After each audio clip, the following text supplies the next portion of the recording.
Estados Unidos e Irã. Ataques mútuos colocam em xeque a já tensa relação entre as duas nações. Hong Kong tem manifestações contra a proposta de extradição para a China. Multidões tomam as ruas da região autônoma.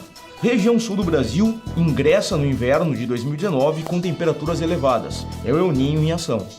Atualidades atualizadas para tu te atualizar das atualidades pro Enem e pros vestibulares. Isso é Me Salva News.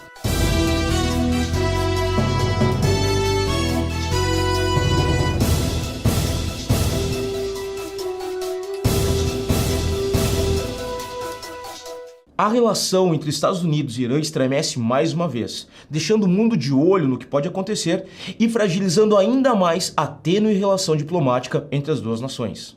As tensões começaram em início de junho de 2019, quando 2 navios petroleiros sofreram explosões perto do Estreito de Hormuz, no Oriente Médio, região sensível por ser a via de passagem de 1/3 do petróleo do mundo. Cargas que custam centenas de milhões de dólares e são cruciais para o funcionamento de diversas economias globais. O Irã, cuja costa forma um dos lados do estreito, foi acusado pelo governo americano de ser o responsável pelos atentados aos navios. O então presidente iraniano Hassan Rouhani rejeitou as acusações e criticou duramente os Estados Unidos por um comportamento agressivo. Dias depois, a Guarda Revolucionária do Irã derrubou um drone norte-americano no espaço aéreo do Oriente Médio. Segundo o governo iraniano, o drone havia invadido o espaço aéreo nacional do país, fato negado por Washington. A tensão entre os dois países não é de agora. Há décadas, a tênue relação entre Irã e Estados Unidos toma parte do cenário geopolítico internacional. Bom, vamos falar agora com a nossa repórter, professora Clara, traz um entrevistado especial para esclarecer um pouco mais sobre esse assunto. Clara, é com você. Galera, a gente vai encerrando por aqui. Uma boa sorte no simulado e até a próxima. Oi, Chuchu! Eu tô aqui com o professor Vicente, que acabou de terminar uma aula do simuladão do Me Salva. Vicente, por favor, pode dar uma entrevista pra gente sobre o Irã? Então vamos passar aqui rapidinho. Vicente, tu pode nos contar, por favor, o que foi a Revolução Islâmica de 1979 e como ela afetou a relação do país com os Estados Unidos? Desde o final da Segunda Guerra Mundial, a gente já tinha uma relação muito próxima do Irã com o Ocidente ou com os Estados Unidos, né? A gente tinha um governo que era uma monarquia autocrática, né? Que era liderado por um Shah Reza Pahlavi. Essa palavra Shah quer dizer rei, né? Então era uma monarquia, né, autocrática, e esse governo vinha fazendo reformas pró-Ocidente. Um governo próximo aos Estados Unidos abria, por exemplo, a exploração do petróleo e das riquezas naturais para as empresas estadunidenses. Então havia uma relação muito forte, né? E havia reformas que visavam, na área dos costumes, se aproximar dos costumes ocidentais. Então há um processo de oposição interno no Irã a esse governo do Shah Reza Pahlavi, né? E que era oposição a essas reformas, né? Inclusive econômicas, e também um momento de bastante crise, e o Reza Pahlavi não consegue sustentar, e aí em 1979 vem esse processo revolucionário que o derruba. E aí, a partir de então, o Irã passa a ser uma república islâmica. Como é que isso funciona? Tem a figura de um presidente da república, que é eleito pela população, mas tem também a figura de um líder religioso, um ayatollah, que cuida de questões mais relacionadas à justiça e relação externa, né? Então, esse movimento, essa revolução iraniana, buscou romper com aquela aproximação com o Ocidente e impor os costumes muçulmanos, né?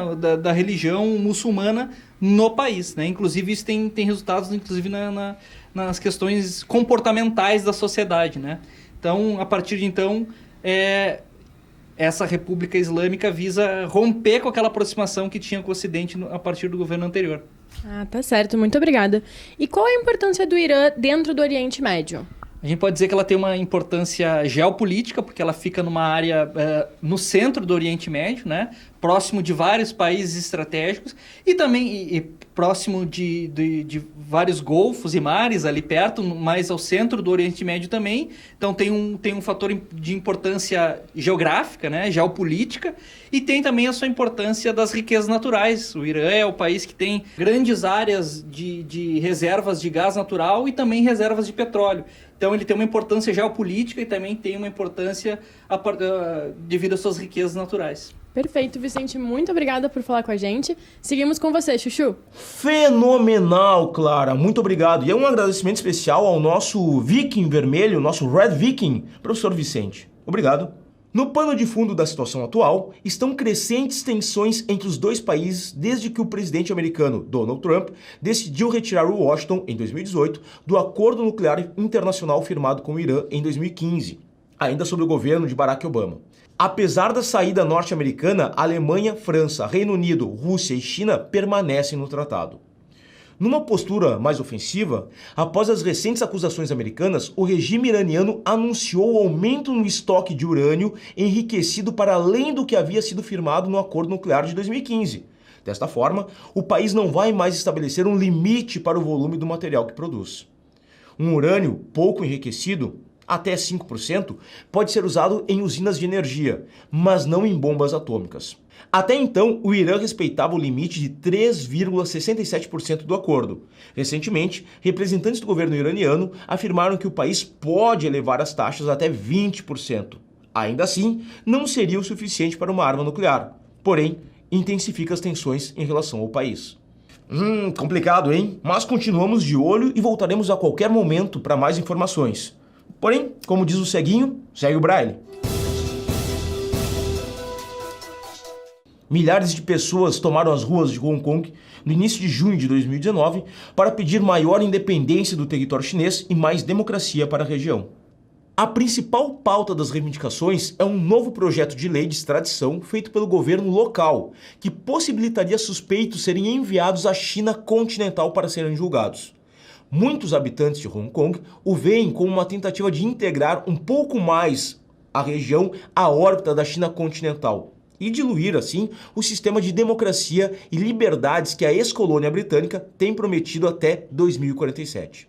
A manifestação é considerada a mais gigantesca da história recente de Hong Kong.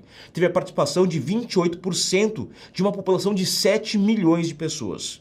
Movimentos por democracia também ocorreram em anos anteriores, como 2003 e 2014, mas não com tamanha presença. Clara, será que a internet e as redes sociais tiveram uma forte influência nessas manifestações? Sim, Chuchu. As redes sociais ajudaram na difusão das ideias dos manifestantes. As manifestações atuais ocorrem nos 30 anos do massacre da Praça da Paz Celestial.